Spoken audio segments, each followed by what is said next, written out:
Iranian government could be planning to execute Pastor Youcef Nadarkhani soon.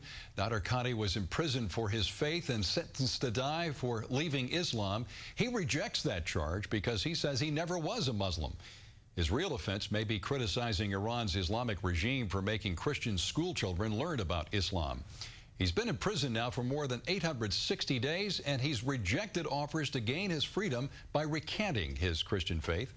Now there are reports the execution order has been signed by the Iranian government, and the execution could be carried out soon. For more on this important story, let's go back to Pat. Well, we've got with us Jay Sekulow of the American Center for Law and Justice. And Jay, what are you hearing? You and the American Center have raised this issue, made it very prominent, and gotten Hillary Clinton. What's the deal now? Well, we've got direct contact, of course, with Pastor Nadarkhani's lawyer in Iran. Here's what's happened. The report started circulating about 3 days ago that, in fact, the execution warrant has been issued by the regional court, the province court in Galan. That gives authority for the execution to take place. It has been stayed because the case was being reviewed by the Ayatollah. Last month, Pastor Nadarkhani was told he does not have to renounce his Christian faith to gain his freedom. He simply would have to acknowledge that Muhammad is indeed a prophet of God. He said, I cannot do that, and that's when the order came down. We do also, I can confirm that as of 48 hours ago, the pastor is still alive. Pat, there's not an appeal process per se.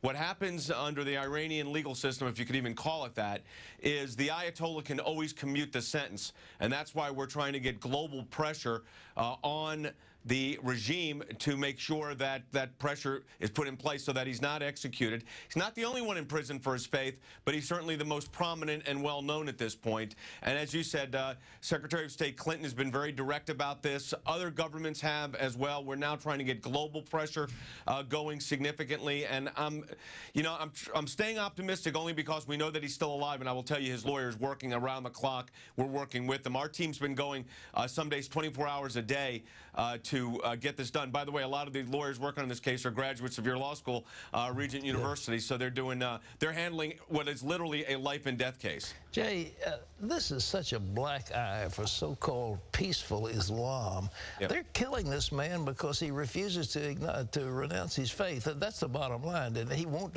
renounce the fact that he's a Christian. Now, I mean, if he acknowledges that Muhammad is a prophet of God, then he's essentially saying that what Muhammad had to say about himself and Jesus is true, and he won't do that. Right. He will not do that. Interesting, by the way, Pat, Congressman Ellison, the first Muslim member of the United States Congress, is a co-sponsor of the House resolution that is demanding the release of Pastor Nadarkhani. So that was a bit of good news. And we've got, by the way, wide bipartisan support for that. But go ahead. I know you had a question, but I want to let you know that there are some Muslims are speaking out on this. It is, as you said, putting a black eye on this regime. Well, it's been black enough. I mean, they've done so many terrible things, but this thing is just, I mean, it's so egregious, and it is, they can't possibly hide under the cover of any kind of religious tolerance. They're saying, we're going to kill you, Pastor, because you won't renounce your faith in Jesus Christ. That's what the bottom line is initially in that case, wasn't it?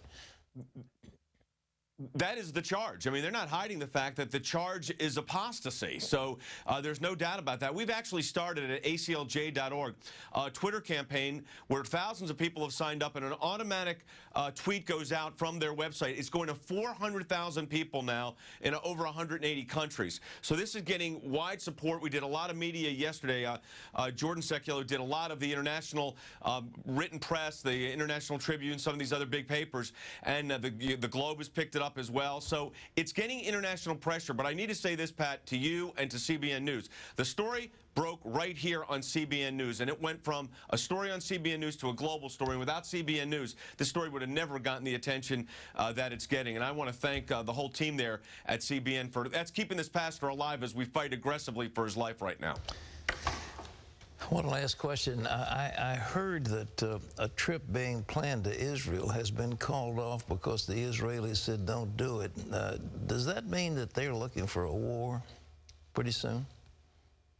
Well, I met with Israeli officials this past weekend, and trips are being called off. I mean, there's still tourism going on, but the Israelis are, and you know this, Pat, because you're very close with Benjamin Netanyahu, the prime minister. This is an existential threat to Israel. The Israeli government, while there's still tourism going on, knows that this is a serious time. And the fact of the matter is, they are not going to allow Iran to have a nuclear weapon. The United States is trying to keep some kind of restraint, but at some point the Israelis are going to have to take action. As Ehud Barak said, it'll get past the point of no return, and that is when these bunkers are so deep that the bombs they have can't penetrate them. So, yes, this is a serious problem, and it has a direct impact, unfortunately, on the Israeli economy. As I said, I was with Israeli officials this weekend, and this is unfortunate, but it's the reality. Israel, I think, is prepared for what may well now be the inevitable with Iran. The inevitable.